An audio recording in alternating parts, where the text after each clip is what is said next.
దేవుని పరిశుద్ధమైన ప్రశస్తమైన నామమునకు మహిమ కలుగునుగాక. అందరికీ ప్రైజ్ లార్డ్. ఉదయకాలము పాట పాడుకుంటూ దేవుని నామాన్ని కీర్తిద్దాం. హల్లెలూయా. ప్రభువా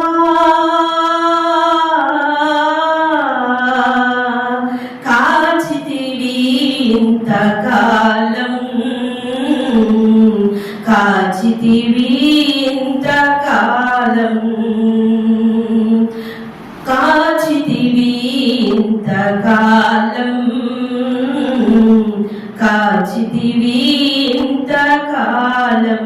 చావైనా బ్రతుకైనా నీ కొరకే దేవా, చావైనా బ్రతుకైనా నీ కొరకే దేవా. నీ సాక్షిగా నేను జీవింతునయ్యా ప్రభువా. కాచితివి ఇంతకాలం, కాచితివి ఇంతకాలం. కోరి వెతకావు నా బ్రతుకు మలిచావయ్యా, మరణ ఛాయలనన్నిటినీ విరిచావయ్యా. కోరి వెతికావు నా బ్రతుకు మలచావయ్యా, మరణ ఛాయలనన్నిటినీ విరిచావయ్యా. నన్ను తలచావులే మరి పిలిచావులే, నన్ను తలచావులే మరి పిలిచావులే. అరచేతుల్లో నన్ను చెక్కుకున్నావులే, అరచేతుల్లో నన్ను చెక్కుకున్నావులే ప్రభువా.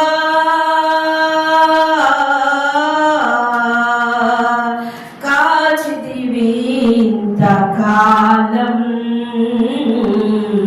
కాచితివి ఇంతకాలం.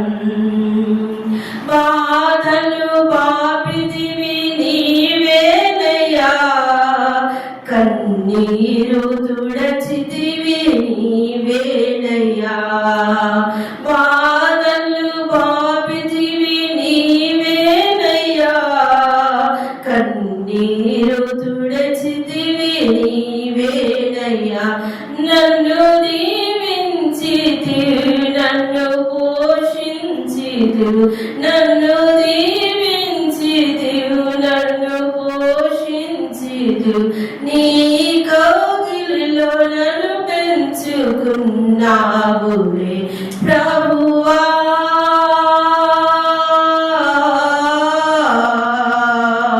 కాచితివి ఇంతకాలం,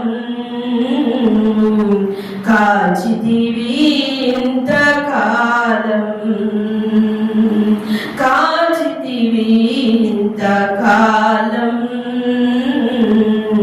కాచితివి ఇంతకాలం. చావైనా బ్రతుకైనా నీ కొరకే దేవా, చావైనా బ్రతుకైనా నీ కొరకే దేవా. నీ సాక్షిగా నేను జీవింతునయ్యా ప్రభువా.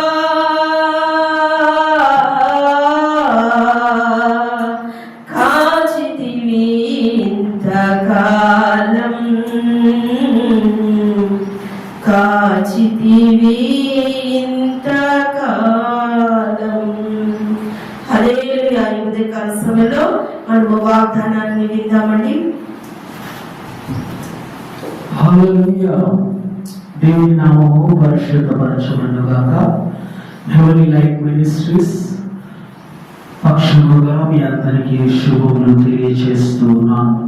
దేవుడు ఈ కాలము మనతో మాట్లాడుతున్న వాక్యము వాగ్దానము మనం చదువుకొని ధ్యానించుకుందాం.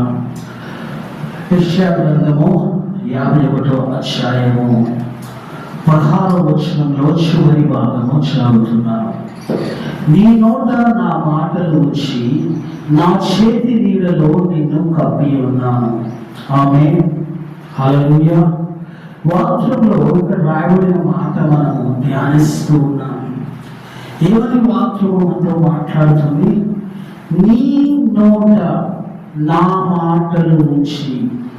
ఈ మాట మనం చదివినప్పుడు మనకు ఒక సేవకుడు వస్తూ ఉంటాడు. హల్లెలూయా.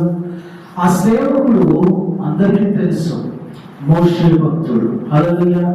అతను దేవునితో సంభాషణ చేస్తుంటాడు. నిర్గమకాండము 3వ అధ్యాయము 4వ అధ్యాయం మనం చూస్తే దేవుడితో సంభాషణ చేస్తున్న సమయంలో దేవుడు ఇదే మాటలు మోషేతో కూడా అంటాడు. సేమ్ ఎగ్జాక్ట్ గా, నీ నోట నా మాటలు ఉంచి. అంటే మోషే అంటాడు, నేను నోటి మాంద్యము గలవాడను, నాలుక మాంద్యము గలవాడను అంటాడు ప్రవక్త అయిన మోషే. ఈ ఉదయకాలము ఇదే మాట దేవుడు నీతో సూటిగా మాట్లాడుతూ ఉన్నాడు, స్పష్టంగా మాట్లాడుతున్నాడు. నీ నోట నా మాటలు ఉంచుతాను అని మాట్లాడినప్పుడు నీ ఆన్సర్ ఏంటి? నీ జవాబు ఏంటి దేవుడి దగ్గర? దేవుడు తిరిగి ఏమి జవాబు చెప్తున్నావు?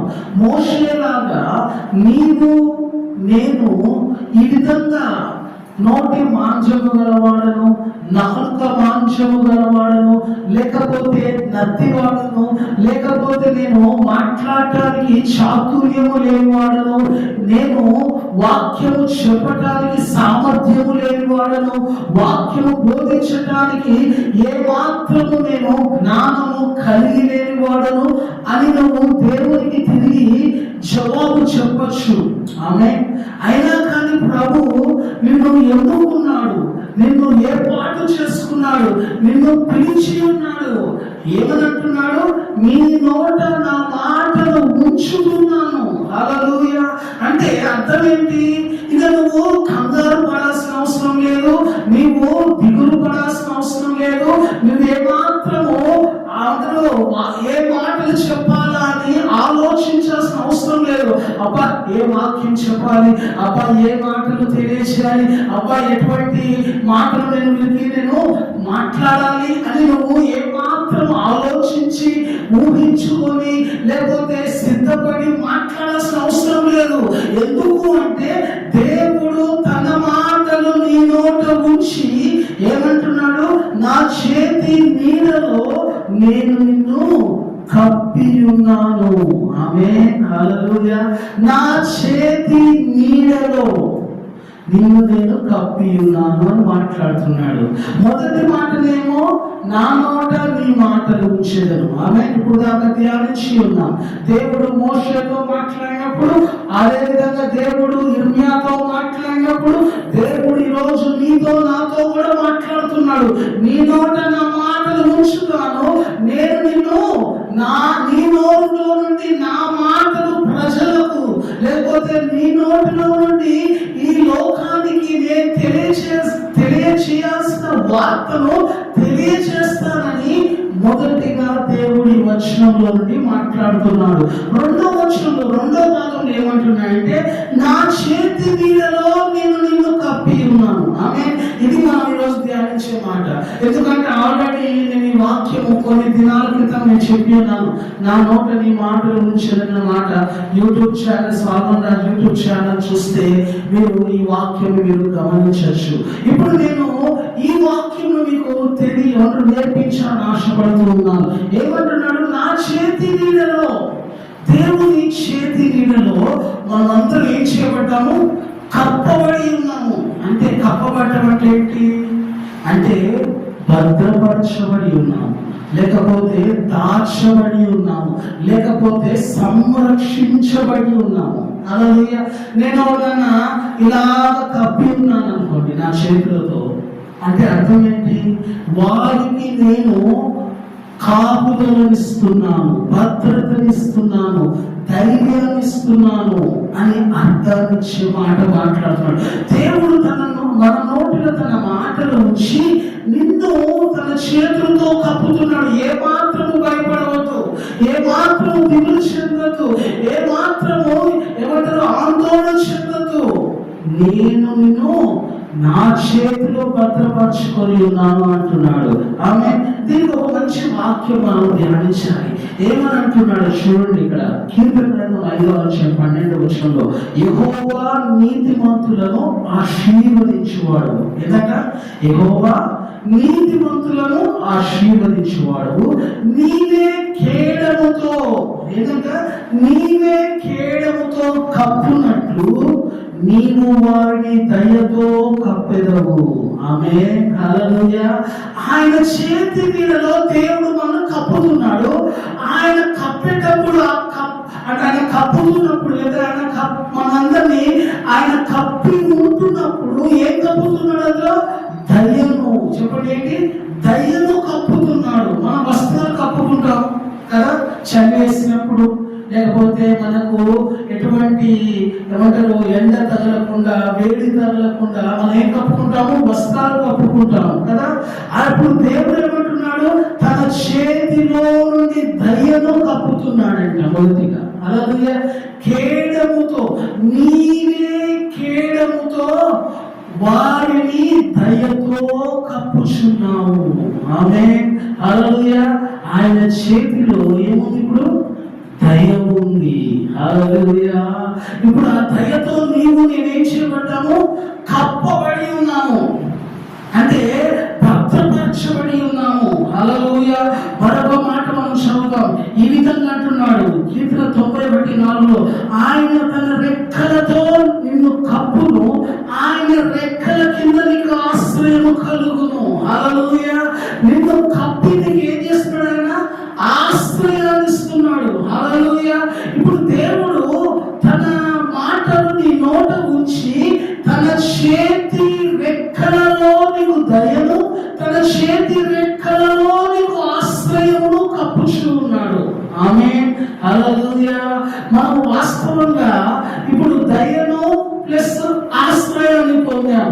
కానీ వాస్తవంగా దేవుడు ఇది చేయకముందు, ఏది మనకు దయను కప్పక ముందు, రైట్, ఆశ్రయము కప్పక ముందు, రైట్, ముందుగా ఏం కప్పాడు అంటే చూడండి, నీ ప్రజల దోషము పరిహరించున్నావు, వారి పాపమంతయు కప్పివేసి ఉన్నావు.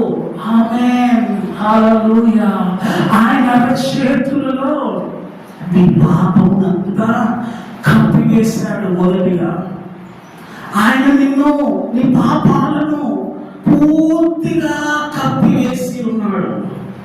ఇప్పుడు నీలో పాపము లేదు, నీలో దోషము లేదు, నీలో అతిక్రమము లేదు.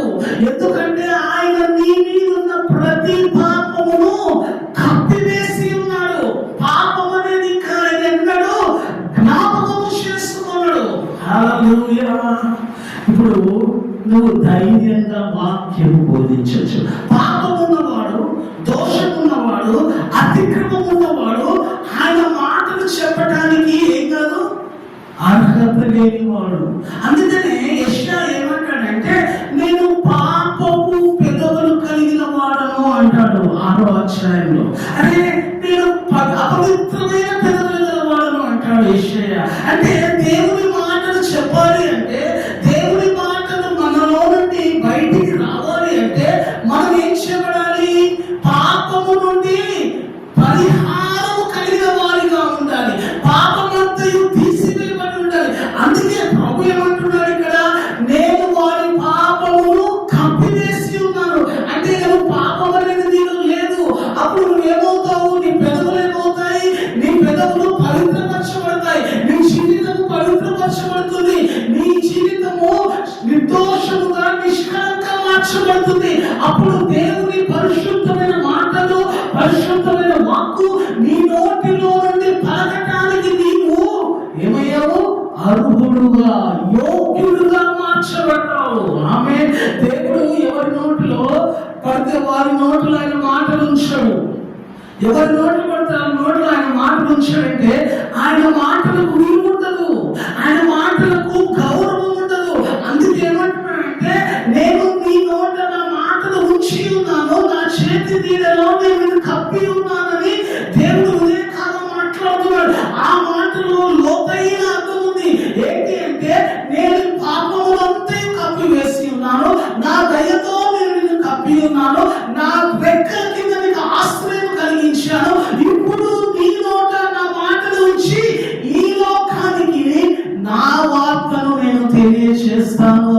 మాట్లాడుతూ ఉన్నాడు.